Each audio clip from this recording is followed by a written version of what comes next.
Présidente, ministres, collègues, Monsieur le Premier ministre, vous attendiez désespérément. Votre heure est venue et vous ne respectez rien. Vous ne respectez rien, ni le résultat des urnes, ni la souveraineté du peuple. Votre gouvernement recycle les artisans du malheur de la France pour jouer dans la morosité le requiem de la Macronie. Nous n'avions jamais vu un gouvernement avec un Premier ministre imposé et deux anciens Premiers ministres à ses côtés. L'un est tristement connu pour la déchéance de nationalité, la loi travail, et pour avoir déjà trahi le résultat d'un vote. Battu en France, il s'en est allé perdre les élections en Catalogne avant de revenir dans votre gouvernement de défaite et de défaits. L'autre est réputé pour le passage en force de l'indigne réforme des retraites et la répression du plus grand mouvement social depuis mai 68, une réforme menée contre l'Assemblée nationale, contre les syndicats et contre le peuple.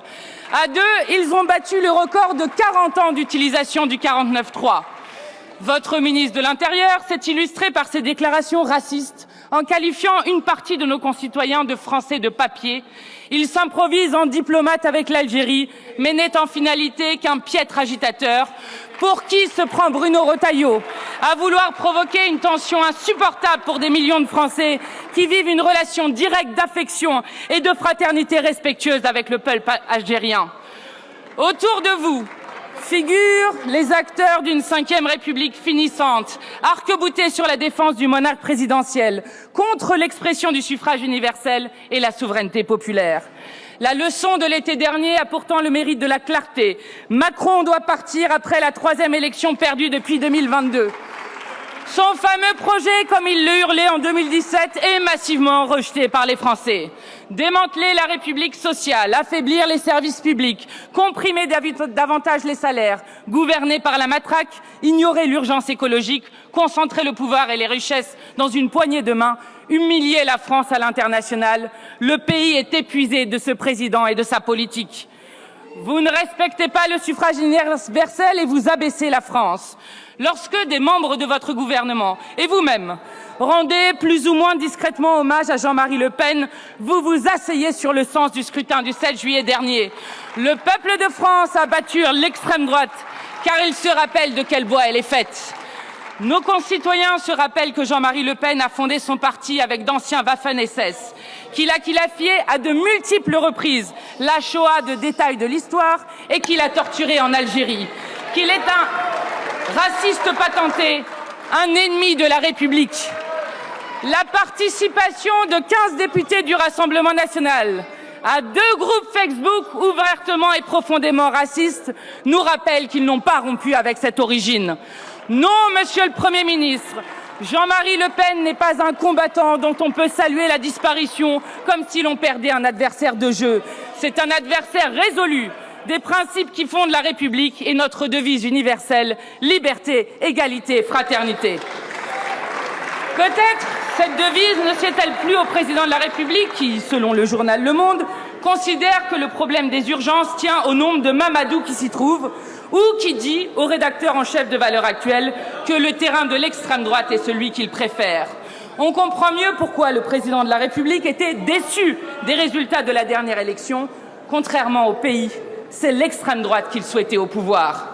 Et vous, anciens centristes repentis, dernier des radicalisés de la Macronie, vous voici à animer la dernière ligne de défense d'une politique sans partisans et sans avenir.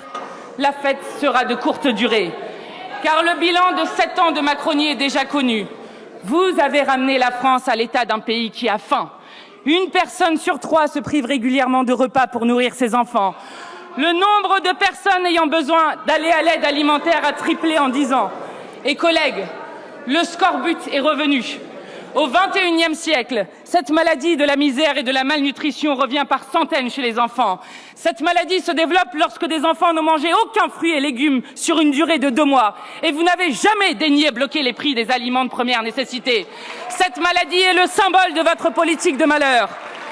Vous incarnez le pays où soigner est devenu presque impossible. Après un siècle de lutte pour établir la solidarité universelle, dans notre pays, on fait mourir sur des brancards et on prive de soins partout. Vous incarnez le pays où l'école ne permet plus à la majorité des enfants d'étudier sans avoir le ventre vide, des murs qui s'effondrent ou tout simplement un enseignant devant eux. Décidément, vous ne respectez rien. Pas même quand Mayotte connaît la pire catastrophe de son histoire.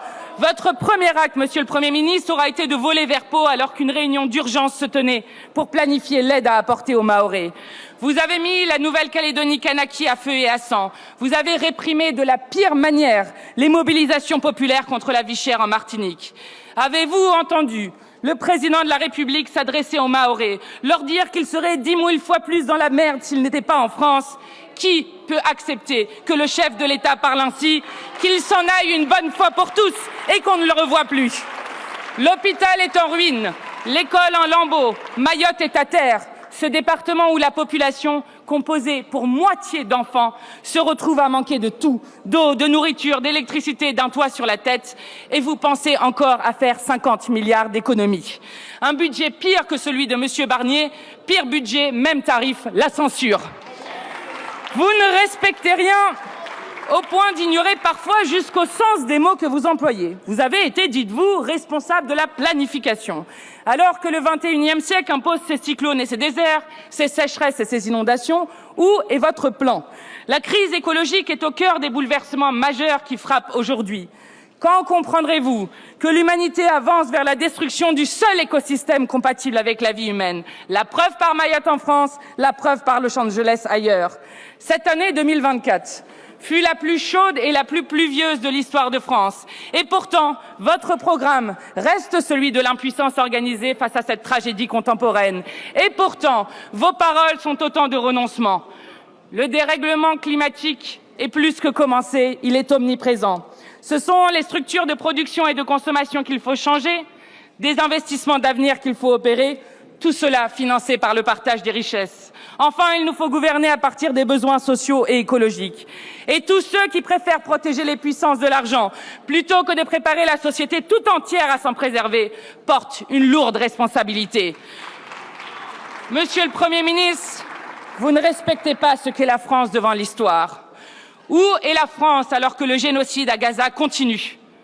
Ce n'est pas uniquement la Palestine qui est en cause, mais l'humanité tout entière. Les principes du droit international que la France se doit, parmi toutes les nations, de défendre avec le sens de l'histoire et de sa responsabilité morale et politique. Il faut que le génocide cesse. Il faut arrêter les ventes d'armes à Israël, suspendre l'accord d'association avec l'Union européenne, sanctionner Netanyahou et appliquer le mandat d'arrêt de la Cour pénale internationale. Il faut reconnaître tout de suite l'État de Palestine.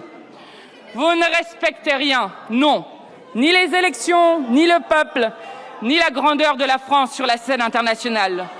Obsédé par votre propre destin, vous ne servez en réalité que le dessein obstiné d'Emmanuel Macron qui s'accroche à un pouvoir que le peuple français lui a pourtant ôté lors des dernières élections. Monsieur le Premier ministre, vous ne vous honorez pas à servir ce projet néfaste. Le plus tôt vous serez parti, le mieux ce sera. Car le plus tôt vous serez parti, le plus tôt le président s'en ira. Et le plus tôt vous serez parti, le plus tôt nous pourrons partager les richesses au service du peuple et de la République sociale. Une fois Emmanuel Macron parti, alors la 6e République sera plus que jamais à l'ordre du jour. Monsieur le Premier ministre, bien entendu, vous ne demandez pas la confiance à l'Assemblée nationale. Vous ne demandez pas la confiance car vous ne l'avez pas. Vous n'avez ni la confiance de l'Assemblée ni celle du peuple. Nous vous censurerons et nous en finirons avec la réforme de la retraite à 64 ans. Nous sommes majoritaires dans le pays et au Parlement, car une réforme qui frappe dans la chair des millions de gens et qui a été passée en force ne s'amende pas, ne se suspend pas, ne se gèle pas, elle s'abroge. Nous ne sommes pas dupes sur le programme qu'il vous reste. Un budget austéritaire, puis une énième loi sur l'immigration. Gare à celles et ceux qui vous assisteront dans cette tâche en acceptant des miettes. En défenseurs déterminés de l'unité du peuple et de l'égalité humaine, nous reprenons les mots du grand Victor Hugo. Au fond des cieux, un point scintille. Regardez, il grandit, il brille. Il approche énorme et vermeil. Ô République universelle, tu n'es encore que l'étincelle. Demain, tu seras le soleil. Je vous remercie.